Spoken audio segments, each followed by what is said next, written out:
Hello, everyone, and welcome to Red Alert Diaries with Tanya E. Hood.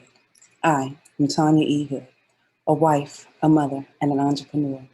As an entrepreneur, it simply means that I've worn a lot of different hats that have helped me develop a full range of strategies and actionable steps that I've used to help my clients use strategic impact both personally and professionally to have better than what life has been giving them. Red Alert Diaries is based off of the life lessons from my premier book, Red Alert, Is He the One? The Pocket Guide to Finding the Love of Your Life.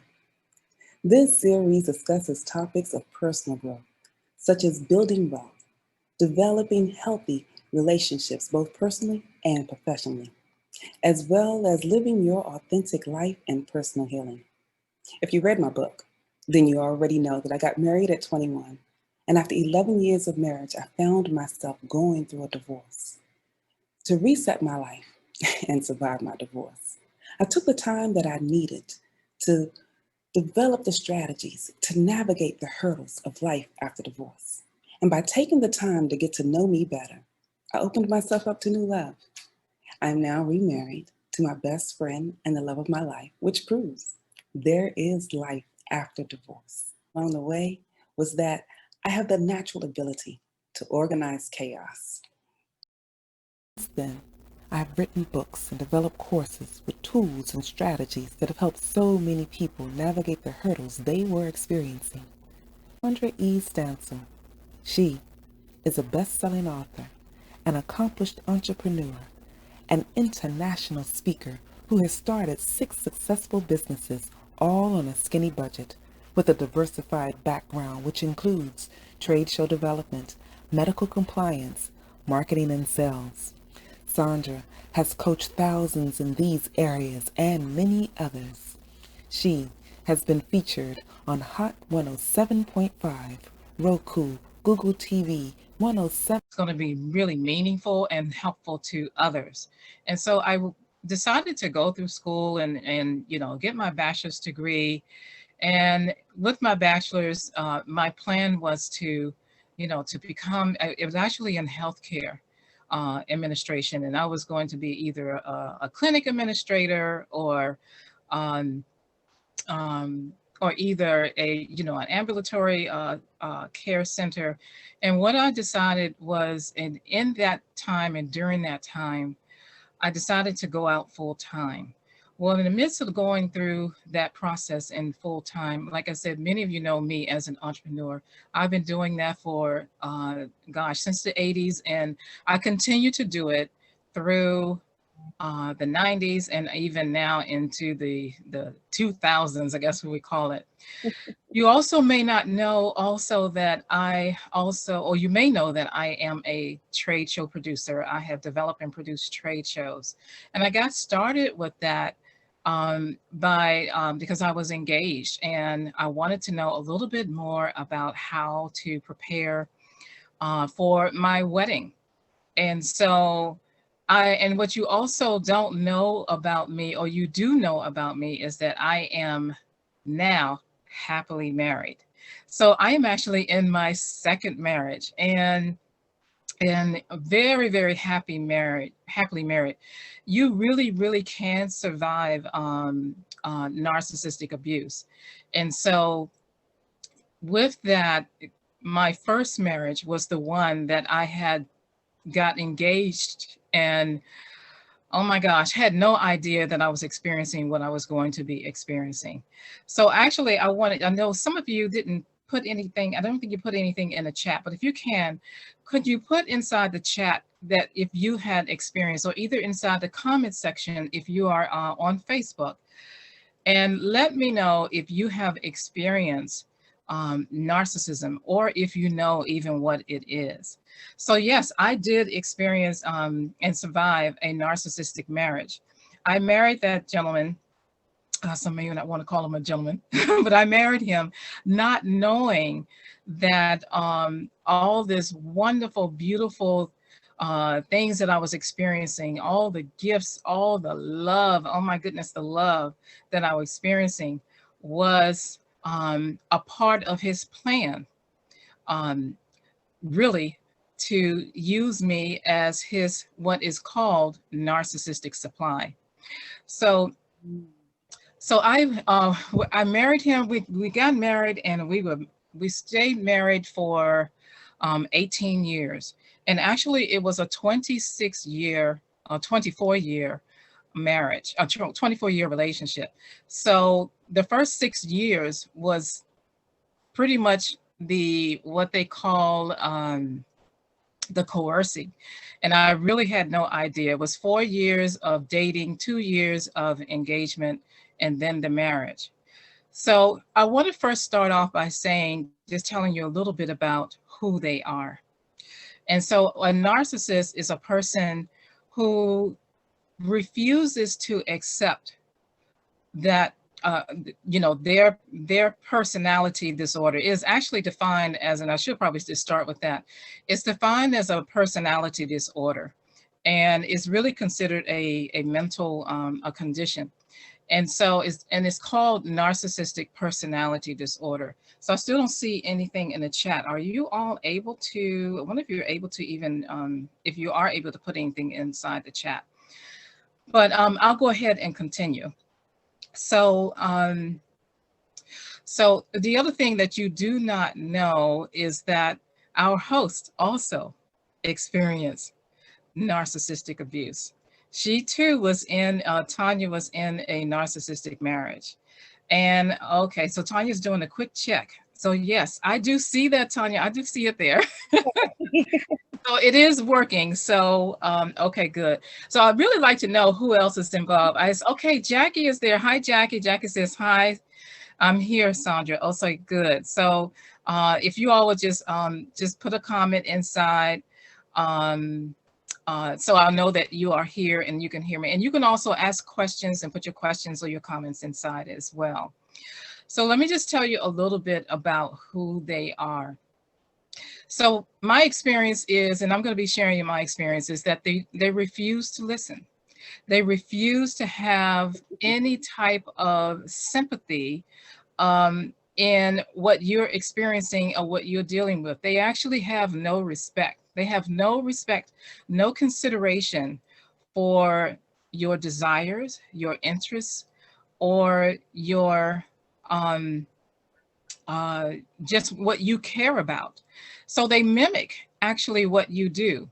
When you first meet them, you experience this grandiose love that they share. I have to say that I was really swept off my feet, and I had a friend that told me that, Saundra, I don't think that you should be involved with this relationship. And it was a love that I just could not, I have never experienced before. And honestly, I thought that what I was experiencing was godly love. It was a love that was ordained and created by God, and it was love ever after. And so what happened was, for me, is that I started to see and started to notice just the embracing and the encouragement. And as I was developing my business, and I did a business career change as well. And I have to say that while I was in the business, I got so much support and ideas about how I can grow my business, and they were excellent ideas. So this person studied me, and that's what they do. They study who you are. They study your habits. They study your ways. They study your likes and also your dislike. And when I say they mimic you, when you first meet them, they tell you that they are the same, or they have the same feelings as you do. They have the same interests as you do. And that's the reason is to bring you in what I like to call their web, but bring them into their world. It's all a part of planning for them to really to use you. So listen, what happened is, then I have some notes. Some of them are authoritative. Some of them, people who experience narcissistic abuse experience physical abuse. I actually did not.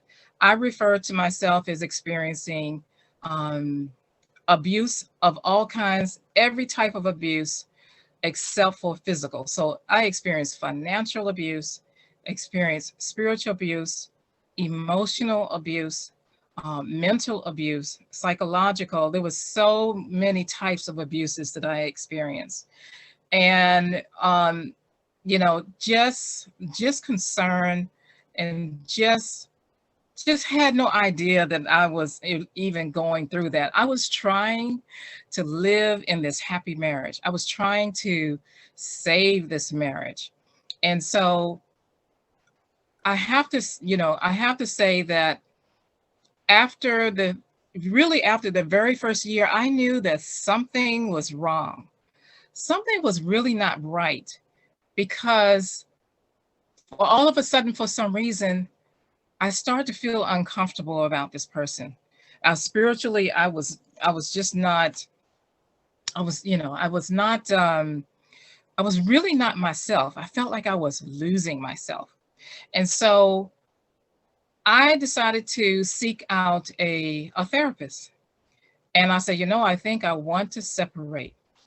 And the interesting thing is I was in a place where I should not have sought that out, but I was actually inside of my church at the time at a telephone booth asking if you I'm dating myself now, so talking about a telephone booth. And I made this phone call to this therapist and I said, I don't know if I really want to stay in this marriage. But I really, really did not want to end the marriage, because I was a person who wanted to be married for life. I never wanted to experience divorce. And so I hung in there and I stayed inside. I stayed in there. I see, oh, Jackie says she remembers the telephone booths. Yes. Yes. Yes. So anyway, so what I did was I made a decision that I was going to stick with it, and then I would just work with it as much as possible. In the process, in the meantime, I was slowly and gradually going downhill and had no idea that that's what was happening, to me. So some people refer to, and it was a term that I learned a couple about maybe about 3 years ago, which is referred to, the narcissists are referred to as a narc. So some people did not know that. I didn't know what that was, but yes, there are different types of narcissists. And so a narc is either, they can be either a malignant, a covert, or an overt. And so a covert narcissist, and I just want to share that with you, and I just have it defined here. So I'm just read it to you. They pretend to be, or they're actually the vulnerable type. They are fragile and they like to put themselves down with the expectation of you building them up, of you supporting them, and you are fighting for them and for their rights. They're also, they're very subtle. They subtle in their actions. They in the all inside, all with the plans of being evil, having evil plans with what they're intending to do with you, to you, and also for you. But the for you is for their benefit. So they lack empathy, which is what I said also. And overt, and I want to share with you what an overt narcissist is: a person that has that grandiose appearance. They want you to, they really are loud, they are arrogant, they go into the room and they have to be really loud, and they also have to make themselves known. They tend to also like to be late, so that they make a scene when they come inside of the room. They want everybody to pay attention, and then and that's the experience that I had. And they also, when they come into the room, they have to make noise so the world will stop and see and know. I see some yeses, heads going up and down. If you agree with that, yes, absolutely. Tanya says to make their appearance, and yeah, and yes, you're smiling. So for those of you are here, yes, you still can smile. You can smile. It's crazy to have that you have to experience that. But they like to draw attention to themselves. And part of the reason is because are they are lacking. They are so lacking. They're so lacking that they need to take and get everybody's attention on them in order to make them feel good, make them feel themselves feel valuable, make them feel some type of support. And they tend to attract people who are successful or accomplished, people who are going places or have some type of clout, people who have a lot of money, or some form of investment, but they tend to be people in high places, and they attract people who are, like I said, accomplished. Their desire is to bring you down. And so, in their efforts to bring you down, because you are this high person in this high place, by them bringing you down, what they're doing is that with that power that they brought you down, they feel that they have actually elevated themselves. And they say those things to you. They'll use those words against you, and they'll say those things um, to to uh, to make you feel like you are this wonderful, great, successful person, and you're not so successful yourself, because I have, succeeded in tearing you down or making you look lower than who or what you claim to be, or say who you really are. So there are other types of narcissists within the personality disorder, but primarily that's their characteristics. So I have some things I wanted to also share with you. So another characteristic that they say is, or they do, is they tell you as soon as they meet you that they love you way too soon. I love you. And I understand that you may not love me, but I just want you to know that I love you. Have you ever experienced that? If you experienced that, put that inside of the comments section. Put that inside of the chat as well. And they tell you this within weeks. Can I pause for a second? Because I think we need to take a moment. Okay. Well, that's right. We are having a conversation. We can unmute ourselves. Yes, unmute yourselves. Right. Because So, this is a place where, several of you are mindful. There is a group that we work with where there's some individuals that we really put this on to support them. It is an open environment for the public, but there is a specific group of individuals that this information is going to be shared with, and we want to give them some support. And a lot of them are running into this point right here, struggling. And I experienced the drama. I got married at 21, if you guys have not yet read the book. So in my book, I walked through my journey. And because at 21, in my mind, I kind of figured out, I knew where I was going. I knew what I wanted to do. This individual was an individual that was not my personal pick, but he seemed to, because he ingratiated himself and weaved himself into my family line. So my grandmother thought he was like the best thing since sliced bread. And then she died. And then I decided, well, if she felt he was okay, then he must be okay. Instead of taking a moment to do my own evaluation, I got drawn out. I didn't know anything about what you're sharing right now, Saundra. So I'm thankful that you are sharing it, because I wish I knew. It took me 11 years in that marriage to get the discovery on how to get out. It took me 5 years to really be clear that I was being held hostage, because what he did was give me all the accolades that I thought I would like to have, like the I love yous and all those little niceties, and then he isolated me.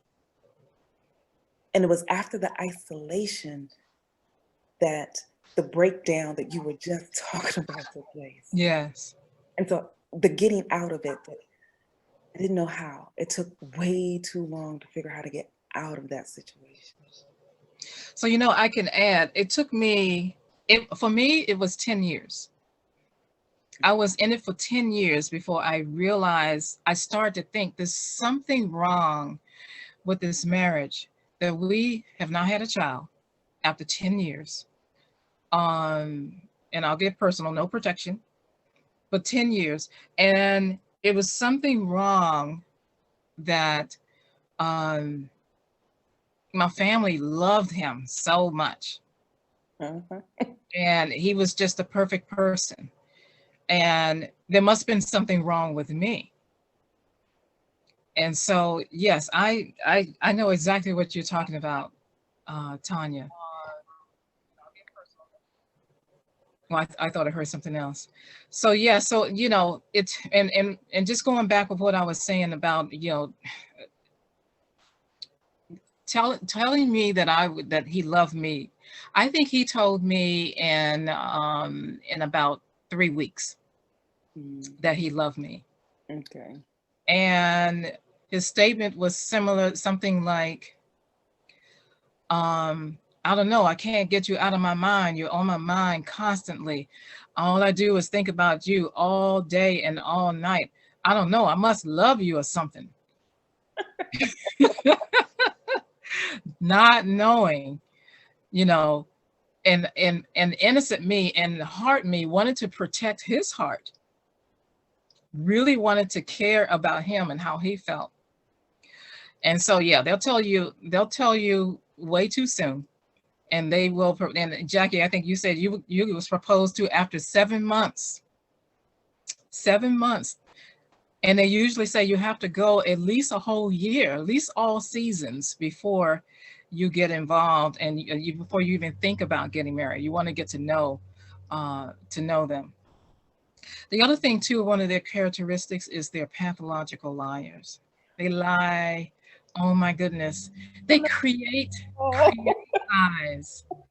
Yes, take yourself off of mute if you have experienced them lying to you or creating lies about you.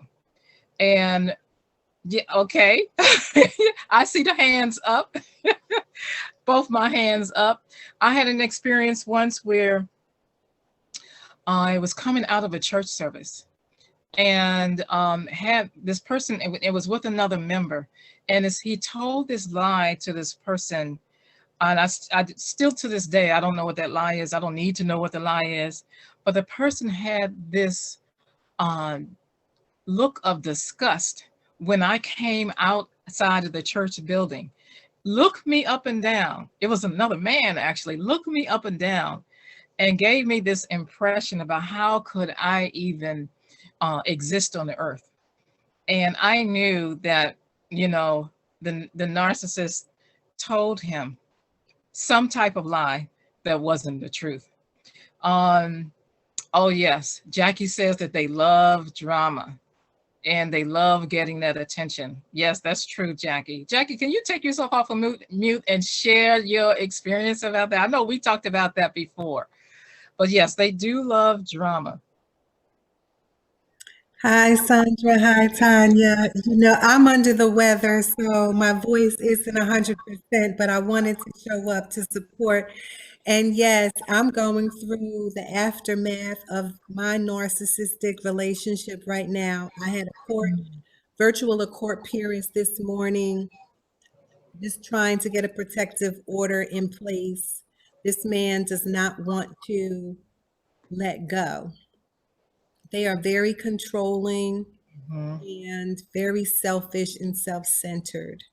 And I'm just so glad that I had a friend who brought to my attention what narcissistic behavior is early on Mhm. in my first year of being with this man. And she came to visit me here because I had moved here to Georgia from New Jersey. And she came to visit and she saw how he acted, very grandiose and Mhm. like you've explained. Yes. And I'm so totally not like that. Mhm. And, he's braggadocious about stuff that I provided. I'm like, what is wrong with this Yes. individual? Like, excuse me? And all like my friend said, Jackie, you need to stop when he has problems, you need to stop fixing it for him.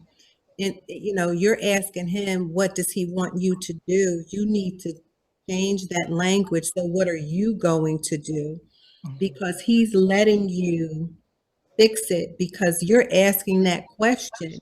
You need to change the language. And that was an excellent piece of advice. And I saw that he just wasn't willing to find his own solutions. And I knew that this wasn't going to work. I left the man better than I found him, but clearly he wasn't done with me. And 2 years later, I'm still in a legal battle because he's stalked me and has befriended the neighbor to try to keep up with my comings and goings. Mhm. And I'm just so overwhelmed by it. It's scary, it's overwhelming, it's an energy drain, it's toxic, it's all of that. Yeah. People have no remorse. Like, I bet you to talk to him, he's like, "Oh, what's the problem?" Exactly. That's true. That's true. And they, you know what, they do take credit for the things that you do. And the narc that I had experienced, and you hear me say the narc because I refuse to accept him as my narc. Um, and I don't, so I call, so I will, you will hear me say the narc or the narcissist. So he showed up at my grocery store. I just, I'm at the grocery store, I'm shopping, and all of a sudden I'm in line, and here he comes walking in. I mean, they show up wherever you are. And yes, talk about stalking. And they don't release you until they are ready to release you. And so, that was an eye opener for me, that he would show up at the grocery store. And it wasn't the typical large grocery store. This was a natural food store. But I shopped at several different stores. And so, yes, they don't let you go until they are ready. And this, they do take credit for all the things that you do. I remember a time when I bought a new computer and happened to tell him that I had just came in and was setting up a new computer. And he told a bunch of his friends that he was going to have to pay for the new computer that I just bought. Now, granted, we were separated at the time. So I experienced 3 separations, and we were separated, yes. And he told them that he don't know where he's going to get the money from. And I'm always buying these things. And of course, I was always buying things for him. And he was going to have to pay for it. In the separation, he had no idea where I lived. And the only place he knew where I was at church, either a Bible study or a church service. So that's a So, yeah. great segue, because at this moment, if you can give us some ideas, because what people are looking for are the actionable steps, the strategies that they can use, because the advice that your friend gave you, Jackie, I wish I heard it, Mhm. because I did not hear that. It was years later. I had already divorced.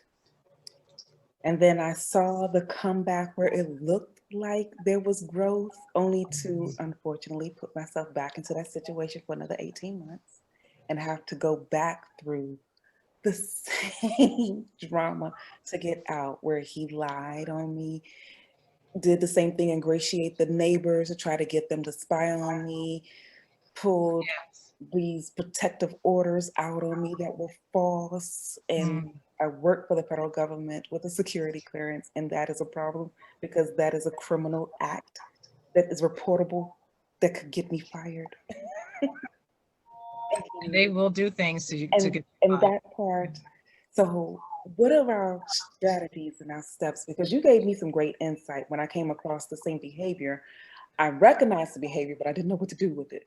So could you give us some insight, Coach? Yes, let's go right into that. Yeah. So one of the things you want to do first, you got to first realize, um, you have to accept and realize that you are in a situation, or you are in an encounter with something that, or someone who is not normal.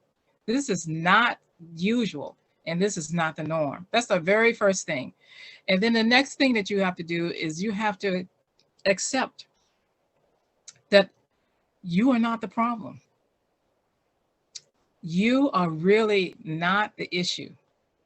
And as much as you want to think that this person that extended all this love and this adoration and attention to you, it's really not you. It takes a while to get through that. But once you make the decision that you are not the problem, then you can start to do what I did, which is research.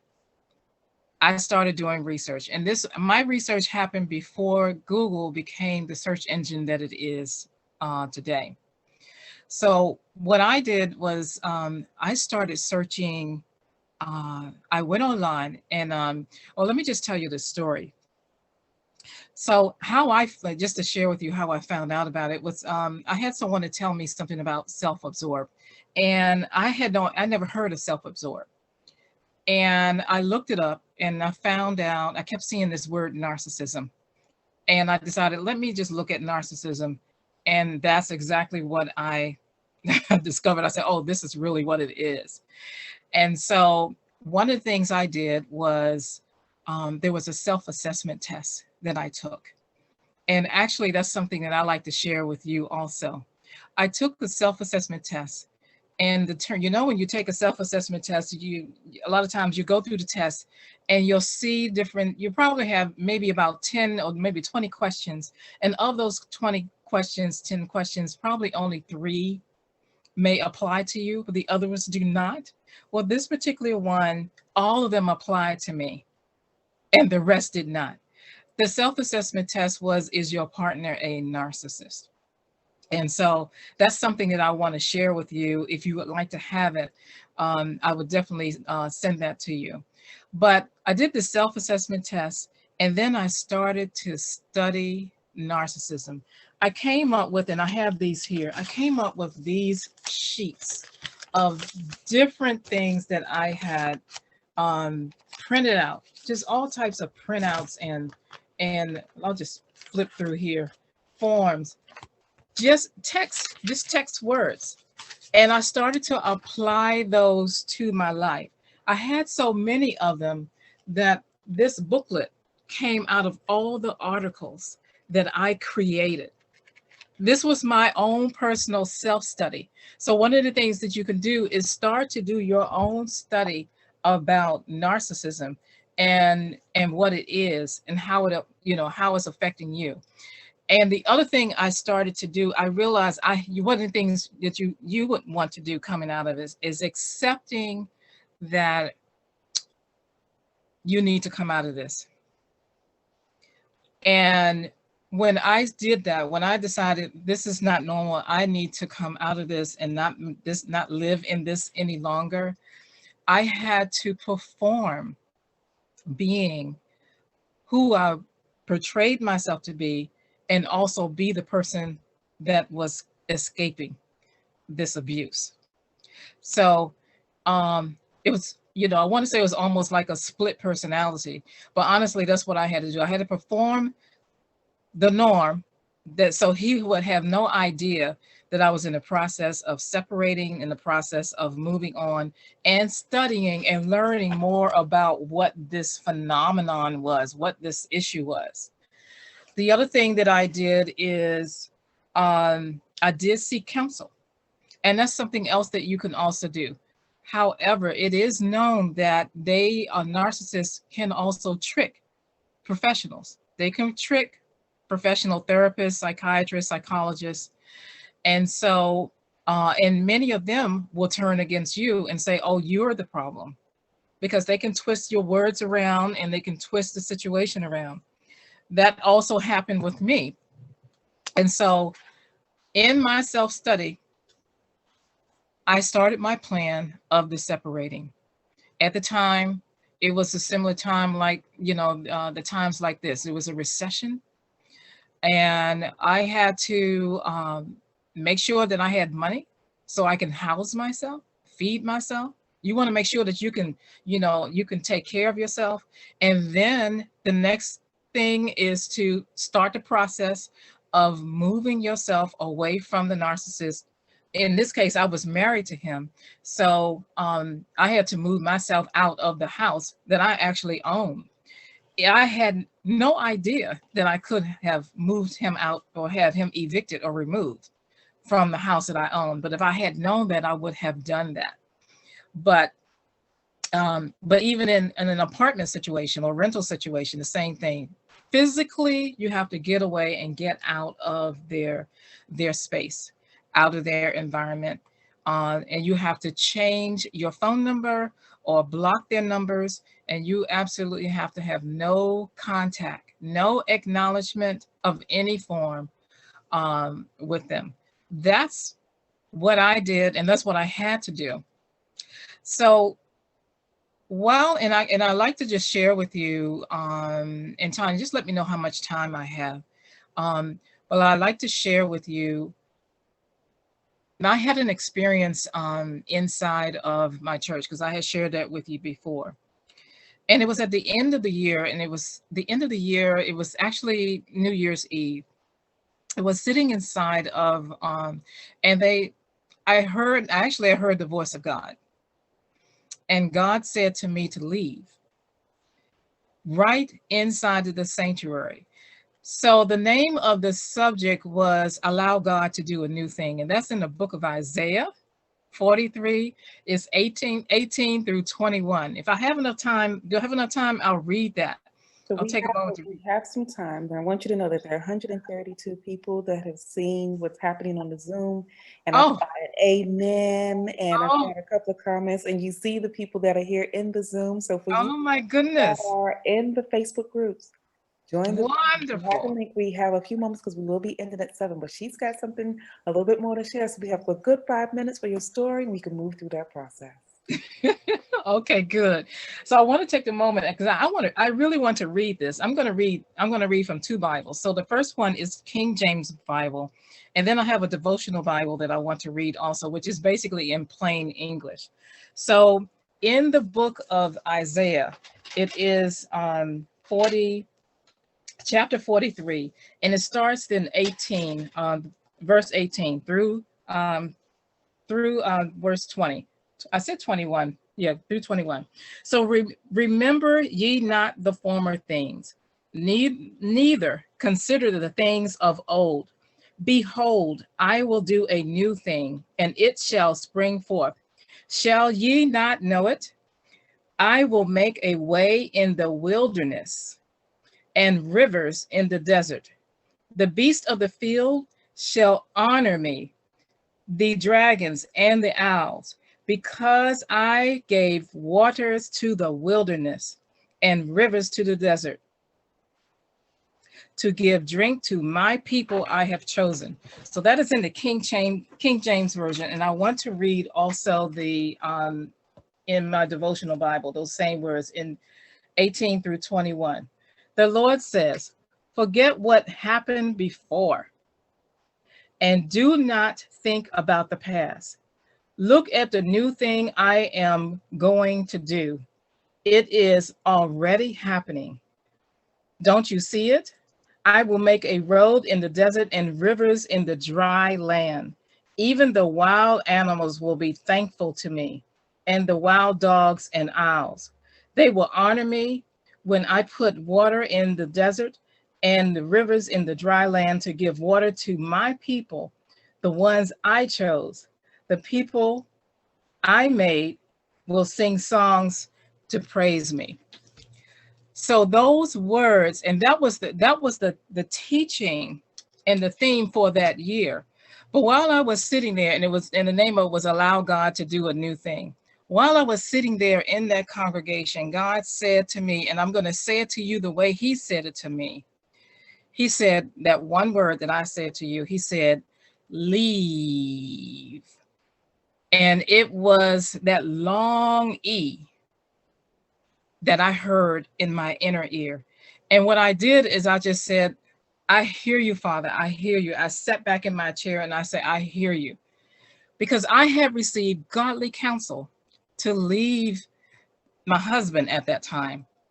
And I decided I did not want to. So it took me 2 months and I actually did leave.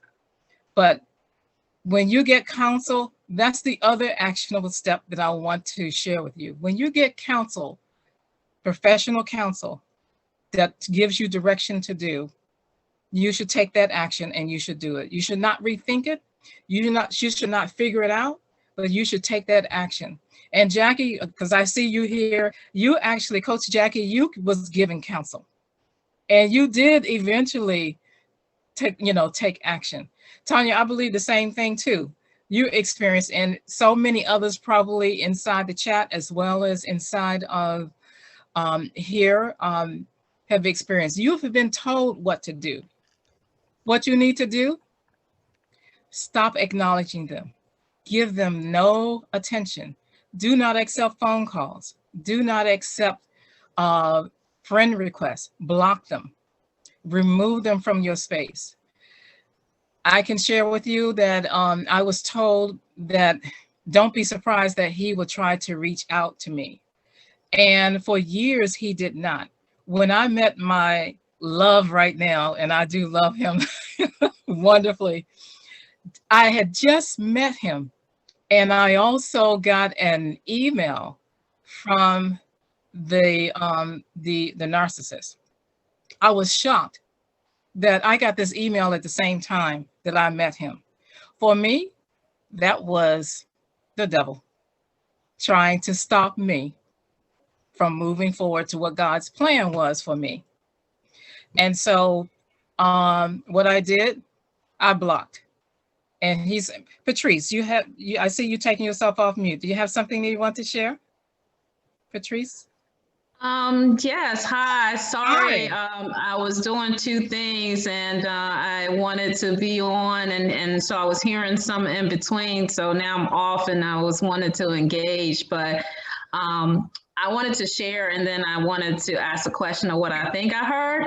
Okay. So when me and my ex-husband, when we were separated, I really wanted my marriage and, I had went through counsel with that.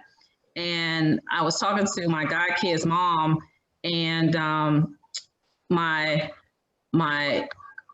ex-husband, he had moved out and he agreed to come back. And I was talking to my godkid's mom and she said, God only sent him back because you cried like a baby and you pleaded and you asked him to send him back. So he did. But what he is showing you is that he is not ready and he's not going to work on it. So halfway through that week, I was like, you know what? No, this is not what this is supposed to be. So no, you go ahead and go.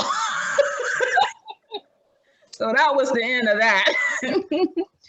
But when you was talking about your ex-husband being a narcissist, I really truly believe that my boss, my first line supervisor is a narcissist. And you had made a comment about they will stay and keep you like they're in control.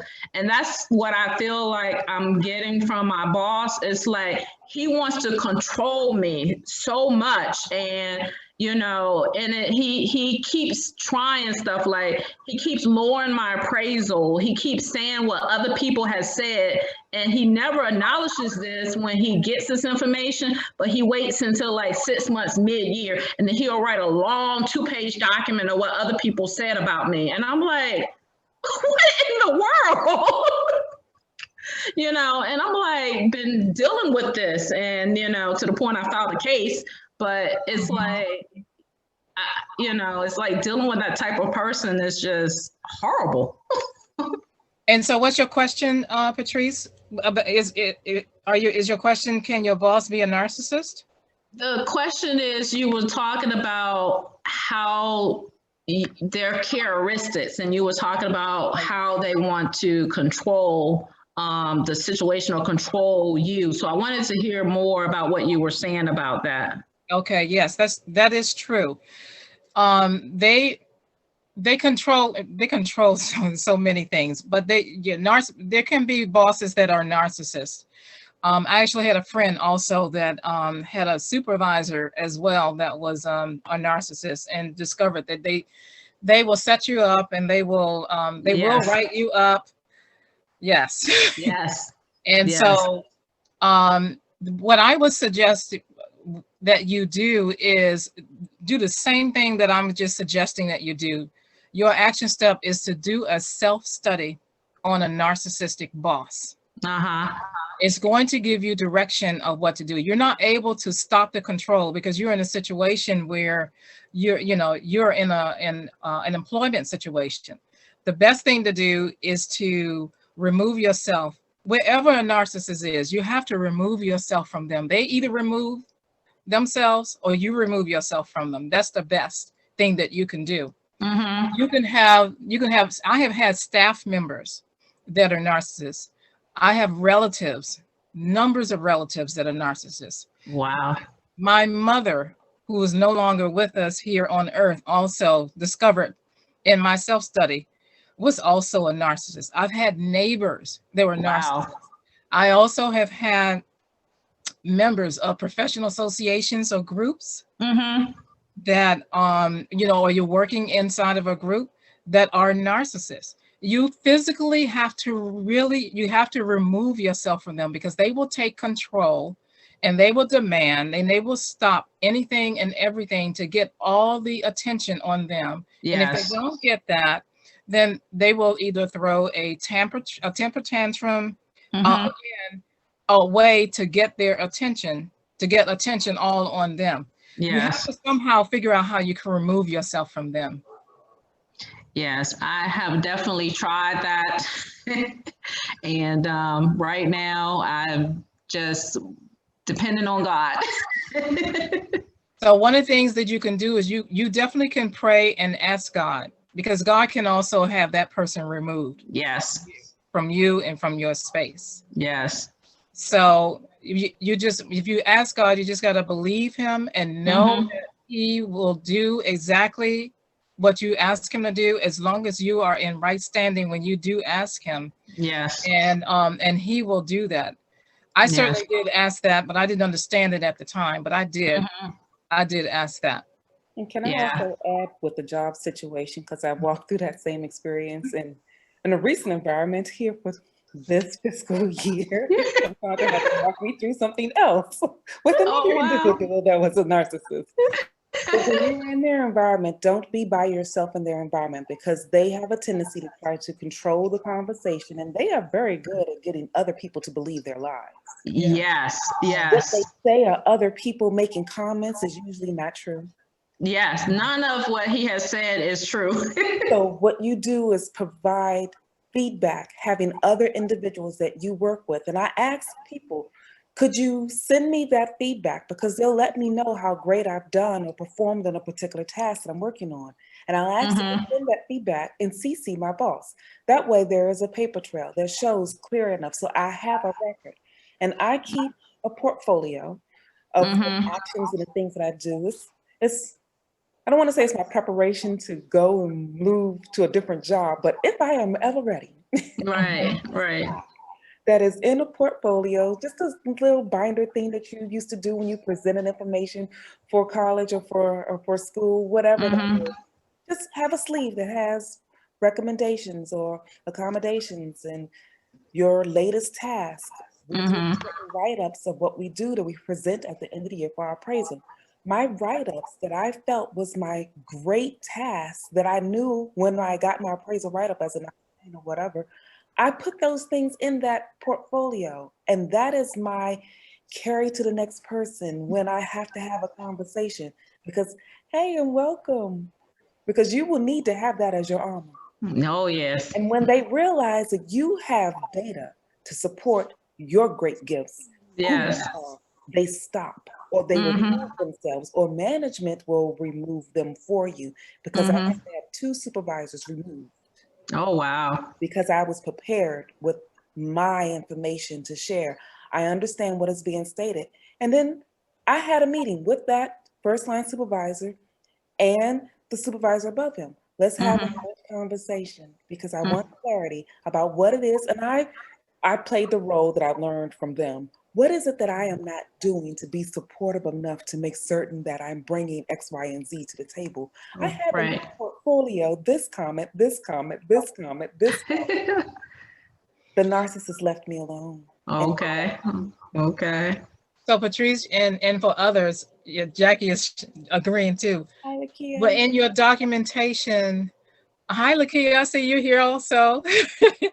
So in your documentation, date and time as well. So now I haven't been in the workplace in all those years. So I was always a business owner, but I actually did do the same thing. Now that I think about it, Tanya, I did the same thing with the ex. I dated in time and wrote down journals and journals of notes because I couldn't believe I had a binder. And actually, I'm going to share something with you. You know, I showed you about the study that I did, but I have a bag full of, and I got it right here, of my self-study. So you all are going to be a little bit surprised. This is my bag of all the things I did studying on a narcissist. Wow. All on narcissism. And you see the binder here. But it was crazy the amount of research that I did because I couldn't go to a therapist, you know, because they could turn them around. And so I had to you definitely got to document. And I was surprised that I thought I had trashed all of that. But but I also need to take that moment to segue because we are rounding out. And Coach Saundra has something special that she wants to share with you all. So I'm going to go back into sharing the screen and to say thank you so much for helping us thrive while surviving narcissistic abuse. You have given us some insight about the power that we have to pull ourselves out of bondage. If you can give us a little more insight about the offers that you currently have available as a special gift to those that are on. Absolutely. So I remember that self-assessment test that I told you about. So I want to give that to you.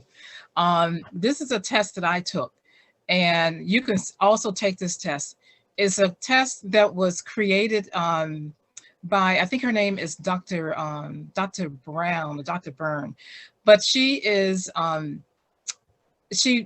created this self-assessment test, and I like to be able to give that to you for free.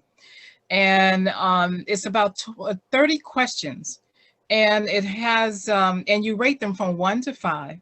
This is your spouse or is your partner a narcissist? And depending on how you score, you'll determine whether that person is a narcissist. I was surprised, and when I took that test, I discovered that the ex at the time was actually a narcissist. It was this test. So I want to give you that. And then I'll also want to give you a private 30-minute session where it's just me and you talking about, I want to talk about how do you start to remove yourself, what the process that you need to do to get yourself out of the narcissistic relationship or marriage that you are in, and move yourself into this state of happiness, this state of smiling, because you can smile, you can live, and you can thrive and be successful after narcissism. In my study, I was told, I always say I was told because I felt like they were talking to me, but I learned that you will laugh after this experience. And oh my goodness, have I laughed so many times about the things that I was put through and experienced. And so, that's the other offer that I want to extend. And so, Tanya, if you can place that that link inside of the group, I would love to be able to set up a time with you to talk about, and you can place it inside either the group or either in the comments or the chat here about where do you start the process of getting the narcissist out of your life and getting your life back. And so with that said, thank you very much. I'm so glad to have had this chance to be here with Red Alert Diaries. You can stay in touch with me here. I'm on social media. You can visit me on my LinkedIn page as well as my website, which is here. You can also follow me on Facebook in my Facebook group, Propel to Greatness. And there are other webinars that's coming up. I have also a summit that's going to be coming up. And I also have a book that I am in the midst of writing. And I would love to be able to send you information about getting that book. The book is expected to come out at the end of this month. And there's going to be an opportunity for you to be able to get the book free. So thank you again so much. I'm going to turn this back over to Tanya. If you all don't have any other questions, I'll just pass it back over to Tanya. Thank you again. So I want to thank you, and we're going to be wrapping this up, and to let you know that on here as well, one of these things that this session has given you an idea of how to navigate the hurdles of life after divorce. There's actually a special course that I'm hosting in February. I'll provide you more information at a later time related to this. But I want to take the time to thank all of you for taking this moment today to join us on Red Alert Diaries with Tanya E. Hood. And I'm going to stop the share and say hello and thank you for those of you that have joined. Joining on the Zoom gives you the special chance to have all this conversations inside the chat. There are, we have inside of the Facebook group over 157 people that have been reached. Several have said thank you, amen, appreciate this time. And I will post the links that I have been given related to the share for the 30-minute discussion. So let me put that in our chat box now so that you'll have it before we leave. And I want to say thank you, ladies. Thank you both. so yes, off mute and let Session. Saundra know. Thank you, Saundra. Thank you, Tanya. Thank you, Coach Jackie, for being here also. Thank you, Patrice and Shannon and also Lakia for joining us here. And the link is in the chat box. Thank you, Tanya, also for hosting this. Thank you all for having, and this is some great information because there are a lot of people that are forever seeking, if they just had one or two actionable steps that can get them to the best possible position, that's what they're looking for. And so thank you so much for sharing that. I'm glad because I'm still learning. As you go through your life, you discover once you get some clarity about what that looks like, you're better protected moving forward. So with that, this is Tanya E. Hood, walking in my purpose, and I want you to do the same.